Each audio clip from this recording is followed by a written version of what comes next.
We are now joined by new head softball coach, Katie Anderson of the North Park Vikings.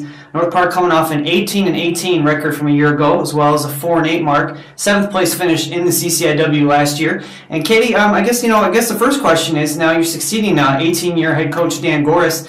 So what are your expectations now as a first-year head coach with the Vikings? I think we're going through a lot of changes, a lot of things that Dan has done over the years that were successful. We're sticking with. But we also have a lot of changes coming in. So I think the mix of old tradition and new ideas is really a nice mix for us to have, and the girls are taking to it really well so far. It's working for our practices, and we're just excited to get going here. Mm-hmm. Talk about you got one all-conference player coming back from this year, that being senior Paige Massa, all-CCIW second team. Second straight year she was named all-CCIW, got a 971 fielding percentage as well as a 500% on-base percentage, and was 10-10 in stolen bases. Talk about what Paige is going to bring back to the team this year. Paige has just been a leader for us. She's been the leader of our outfield for sure for the last 3 years, going on 4. And she's been a strong presence on our team, both with her bat and defensively. And we're expecting, her biggest year yet. She's been working real hard, just like the rest of the girls have, and we expect nothing less from her, and she expects nothing less from herself. Mm-hmm. So. Okay. Talk about I got 5 seniors coming back to this year's team. That one, Paige being one of them, as well as Sierra Rodriguez, Megan Burris, Sarah Dew, and Michaela Walton. Talking about the leadership that those 5 are going to be able to bring back to this team. They're a class all on their own, those 5. Mm-hmm. Everybody's got a different personality, but everybody brings something positive to the table, and they have been the heart and soul of our team for the past 3 years, and they've done a wonderful job, not only leading our team, but also adapting with the changes that have come with Dan and I switching places and the new systems that we have in place. Mm-hmm. Paige has been a leader in the outfield, Sierra in the infield, Meg behind the plate, Michaela and Sarah have also been big forces in the outfield for us, and they've taken to the new things and just ran with it this year, and we're really, really excited to see what they're going to do, and we're sad it's their last year with us. Yeah. What do you think is probably going to be the biggest team this year's team is going to bank success on? You think it's going to be pitching, defense, a combination of that, hitting? What do you think it's going to be? I would say a combination. I think we have a lot of talented girls on this team, and I think that we are going to figure out how we're going to use them all to best utilize all their strengths and to see what works for us. We have our own way of doing things that's different from the Wesleyans of the world or anything like that. So we're gonna find a way to win, and then that's part of the great thing about our team this year is that they're looking for ways to win, and it's a whole new mindset that we have going. So we think that all around we're a strong team. But I could try to pinpoint now, but it's going to change come a week from now when we're down in Florida. So yeah. Talking about what you got coming back to pitching-wise, Katie Orton now returns for her junior season. She was 8-7 last year as a sophomore after transferring from University of Illinois Springfield, had a 5.34 ERA and 60 strikeouts. Talk about what Katie's going to bring back now in the pitching circle for you guys. Katie was breakout for us last year. She did more than any of us ever expected out of her, and that's her competitive drive, that's her work ethic, and she really came and led the team last year out of nowhere, and she's been doing the same thing this year with practice and helping the younger pitchers that we have. Juliana Falconer from Washington and Jade Acevedo from Indiana, those are our 2 other ones this year, and she's really showed them how our pitchers work and how our team works. So can't say enough about the kid, and she's fabulous, and we can't wait to see what she does. Mm-hmm. Talking about too, you mentioned a couple of those newcomers in pitching wise. Talking about some of the other newcomers that you're going to have on this team that you think are going to make an immediate impact. Courtney Ida from Colorado. She is going to be one of our catchers, mm-hmm. and she's got a big bat. She's going to provide a lot of offense to our team this year, we think. So it's nice for her to learn from Megan, who's been back there for so long, and she's learning the ropes and how to work with the pitchers and talk to them.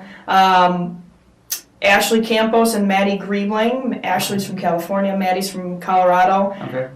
Both outstanding outfielders. Mm-hmm. Speed, they have the head for it, they have the hustle for it. They've been diving all over the place in practice and really showing what they can do. So they're going to be exciting to watch as well. They've got the speed, on the sides of Page that's really going to help us out down the stretch in our season. You're talking a little bit about the newcomers. Let's talk a little bit on some of the other returners you got too. Kaylee Myrtle being one of those, as well as Nicole Krupman coming fresh off another basketball season for her now. She's coming into her junior year. Talking about just what Nicole and what Kaylee are going to be able to bring back to this team this year. We've done a lot of Crucky at first base. Nicole, sorry. Spot. Yeah. Nicole is an infielder's dream at first base. That's what I call her. I was a shortstop, and having a 6-foot first baseman with the wingspan that she has is incredible, and how she picks balls, there's nobody who does it better. Kaylee, and then we also have Mandy Young in the infield. We've moved around a lot. We've done a lot of shifting in last year and also in practice this year, and they've been working hard and working on fixing things that they had to from last year to improve their game. They did a great job for us last year, and I think they're going to do an even better job for us this year. So we're excited to see, we just got Nicole back earlier this week, I think was our first practice with her, so she's coming back in pretty strong, but we've been working hard for a long time, and we're excited to see how everybody fits together and what our best options are going to be. Talking about how the CCIW is going to stack up this year, obviously we've looked at the schedule already. Augustin has played 7 games already. Unbelievable that they've played that many games already. But talking about how you see the CCIW stacking up this year and where you guys are going to be in the mix for it. It's going to be the same as every other year. CCIW is a very, very good softball conference with teams like Augustana and Illinois Wesleyan, North Central, Carthage, who are just dominating forces in the Division III level. And we have hung in there with them, beat them, gone into extra innings with them in the last couple years, and really fought tooth and nail to be a part of that. And I think we would have finished a little bit better last year had we played all of our games. But coming into this year, we have more talent, I would say, all around, and we have a great team chemistry. I can't say where we're going to finish at the end because baseball, softball, sports in general, you never know. Sure. And especially with the teams in our conference, I can just say I know it's going to be a battle. The girls know it's going to be a battle, but we also have a different mindset this year, which I think is going to help us out. And I think that we're going to give every team in our conference, a fight. A good fight, which I think we're going to come on top of a few times. Absolutely. Okay. Talking about too, starting with this week's spring break games, you guys go down to the Dot Richard spring games down there. Going to start with Cornell on March 8th, and you're going to be down there for a whole week. Talking about not only what the spring break trip, but the non-conference. How much that's going to prepare you guys moving forward into the CCIW slate? In the past for Florida, we've gone down there. We've played some pretty good teams, and then we've played some okay teams, and kind of gotten everybody a look. This year, it's really about spring training and about finding what's going to work when we come back home and when the games really start to count and add up, and we're playing through all the adversity that teams have to play through.